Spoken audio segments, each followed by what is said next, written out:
In continuation with the historical background and theories, the another theory is germ plasm theory of Weissman. Weissman ने 1883 में एक और theory दी जिसको हम बोलते हैं जर्म प्लाज्म थ्योरी। और इस जर्म प्लाज्म की थ्योरी ये बताती है कि जो जर्म प्लाज्म है वो सोमेटोप्लाज्म से अलग एंटिटी है, यानी कि कायिक द्रव और जेनेटिक द्रव ये दोनों अलग अलग हैं। और जर्म प्लाज्म और सोमेटोप्लाज्म अपना अपना अलग काम करते हैं। जो जर्म प्लाज्म है वो एक अपनी जैसी नई संतति उत्पन्न करने के सक्षम होता है, और जो भी चाइल्ड है या अगली जो संतति है वो अपने पेरेंट्स से लक्षणों को इनहेरिट करती है, अर्जित करती है, और वो जिनके द्वारा अर्जन होता है वो सेक्स सेल्स या जनन कोशिकाएं कहलाती हैं।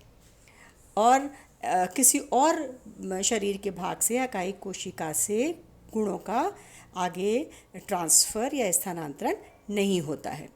तो उन्होंने इसी तरह से एक यूनिट हेरिडिटी की पहचानी जिसको उन्होंने डिटर्मिनेंट बोला। अब तो हम जानते हैं वो जीन और क्रोमोसोम है, लेकिन उस समय उन्होंने उसको डिटर्मिनेंट्स बोला।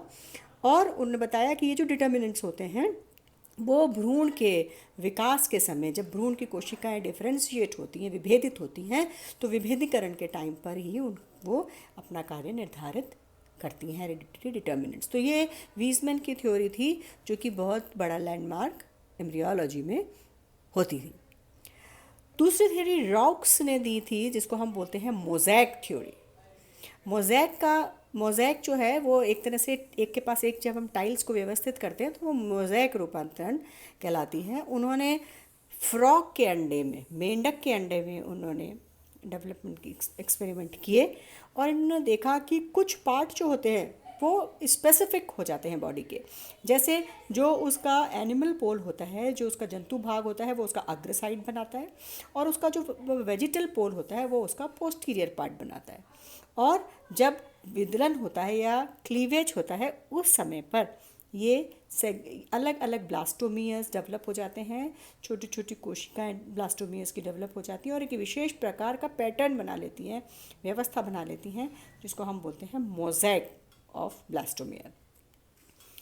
फिर एक और थ्योरी रेगुलेटिव थ्योरी ड्रेइश ने दी, और उन्होंने ये देखा कि सी अर्चिन का जो अंडा होता है अगर उसको 2 सेल वाली विदलन की अवस्था में एक दूसरे से अलग कर देते हैं तो वो 2 यंग एम्ब्रियो बन जाते हैं, 2 जंतु का निर्माण हो जाता है जो कि पहले वाले जंतु से थोड़े छोटे होते हैं।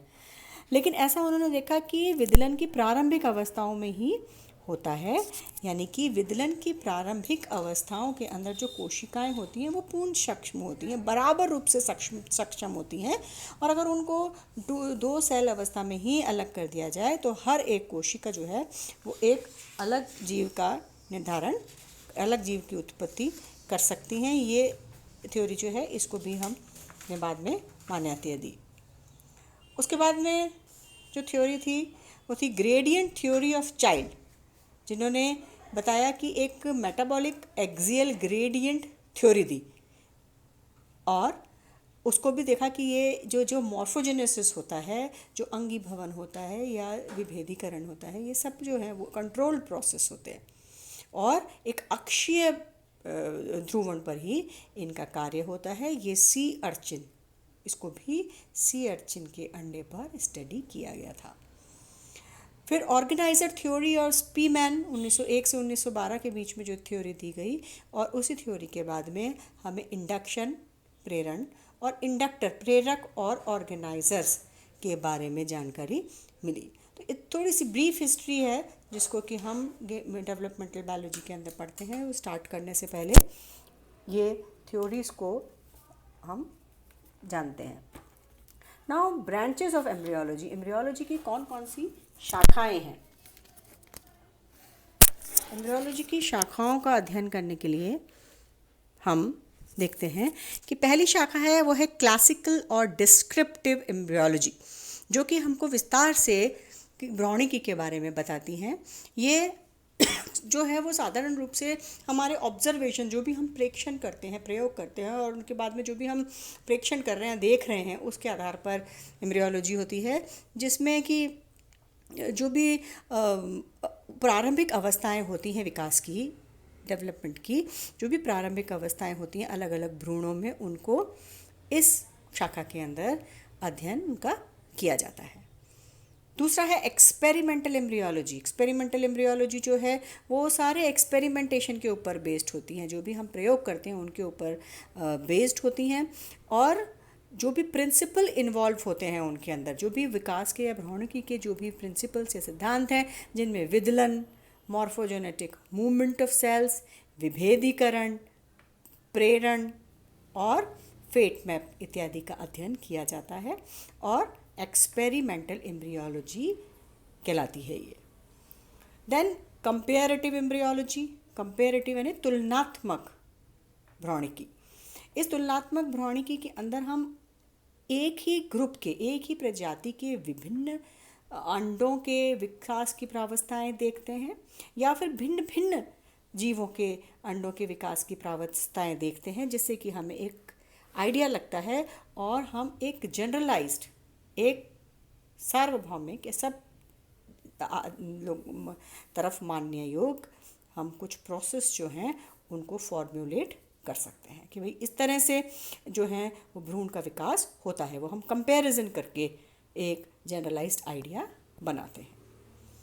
उसके बाद में है केमिकल एम्ब्रियोलॉजी, रासायनिक भ्रूणिकी, जिसके अंदर आणविक, मॉलिक्यूलर, बायोलॉजिकल जैविक, बायोकेमिकल जैव रासायनिक, फिजियोलॉजिकल यानी कि कार्यकीय, एंड बायोफिजिकल टेक्निक्स, जिसमें जैव भौतिकी जो तकनीक होती हैं वो अलग अलग डेवलपमेंट के प्रोसेस के लिए यूज़ में ली जाती है। जो भी कोशिकाओं के रासायनिक कंस्टिट्यूएंट्स होते हैं, जो भी कोशिकाएं जिन रासायनिक पदार्थों से मिलकर बनती हैं, उनको हम अलग कर सकते हैं कोशिका से, और उसका आइडेंटिफिकेशन कर सकते हैं, उसको पहचान कर सकते हैं उनके मॉलिक्यूल के साइज़ के आधार पर। जो मॉलिक्यूल्स हैं उनके केमिकल कंस्टिट्यूएंट्स जो हैं उनको आइसोलेट करके मॉलिक्यूलर साइज़ के आधार पर हम उनका अध्ययन कर सकते हैं।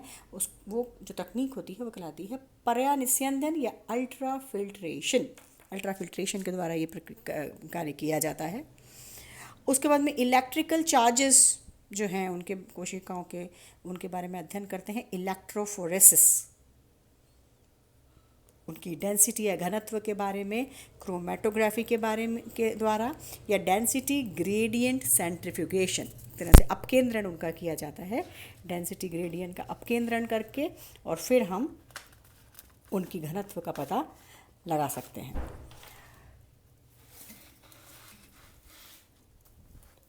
इम्यूनोलॉजिकल जो भी प्रॉपर्टीज़ होती हैं प्रोटीन्स की, जो भी इम्यूनोलॉजिकल प्रॉपर्टीज़ हैं उनका अध्ययन हम इम्यूनोप्रेसिपिटेशन से करते हैं, या इम्यूनो इलेक्ट्रोफोरेसिस से, या एंजाइम लिंक्ड इम्यूनोसॉर्बेंट एसे। एंजाइम लिंक्ड इम्यूनोसॉर्बेंट एसे, जिसको हम एलाइजा टेस्ट कहते हैं, उसके द्वारा हम प्रोटीन जो भी उस कोशिका के अंदर उपस्थित है उनके बारे में पता लगाते हैं। Now what are the phases in ontogenetic development. जब भी हम भ्रूण के विकास की बात करते हैं तो कौन कौन सी अवस्थाओं को हमको पढ़ना पड़ता है। सबसे पहले युग्मक भवन, किस तरह से युग्मकों का निर्माण होता है, गेमीट्स का निर्माण होता है। स्पर्मेटोजेनेसिस, जिनसे कि शुक्राणु का निर्माण होता है, स्पर्म्स का, और ओजेनेसिस, जिनसे कि अंडाणु का उत्पत्ति होती है या ओवम की उत्पत्ति होती है। तो सबसे पहले इन्हीं दो हम विधियों का अध्ययन करते हैं। सबसे पहला स्टेजेस जो हैं वो यही हैं। उसके बाद में है निषेचन, फर्टिलाइजेशन, कि किस प्रकार से जो स्पर्म है वो अप्रोच करता है अंडाणु की तरफ, किस प्रकार से अंडाणु और स्पर्म का संलयन होता है केंद्रकों का, और ये सारी प्रक्रियाएं जो हैं वो हम फर्टिलाइजेशन में पढ़ते हैं। फिर अंडे के निषेचित होने के बाद में किस प्रकार से उसमें विदलन होता है और एक कोशी की प्रावस्था बहुकोशिकीय ब्लास्टुला में परिवर्तित हो जाती है। उसके बाद में गैस्ट्रुलेशन, किस प्रकार से कोशिकाओं की व्यवस्था होती है, व्यवस्थित होती हैं और अलग अलग स्तर जंतु में बनाती हैं। उसके बाद में उन कोशिकाओं के द्वारा किस प्रकार से ऊतकों और फिर ऑर्गेनों ऑर्गन्स का निर्माण होता है, अंगों का निर्माण होता है। अंगों के निर्माण होने के बाद कैसे वृद्धि होती है और फिर किस तरह से विभेदीकरण होता है वो हम पढ़ते हैं। विभेदीकरण जो है वो मॉर्फोलॉजिकल हो सकता है, संरचनात्मक हो सकता है, फिजियोलॉजिकल होता है जो कि कार्यकीय, कीमो डिफ्रेंसिएशन उनकी रासायनिक प्रवृत्ति भिन्न प्रकार की हो जाती है, और अंत में मेटामॉर्फोसिस हो जाता है, यानी कि एक कोशिकीय जो जीव है, एक कोशिकीय जो संरचना है जिसको हम जायगोट बोलते हैं, वो एक कोशिकीय मेल गेम फीमेल गेमीट और मेल गेमीट यानी फीमेल युग्मक जिसको हम बोलते हैं ओवम, और मेल युग्मक जिसको हम बोलते हैं स्पर्म, इनके संलयन से जो जायगोट बनता है, जो एक निषेचित अंड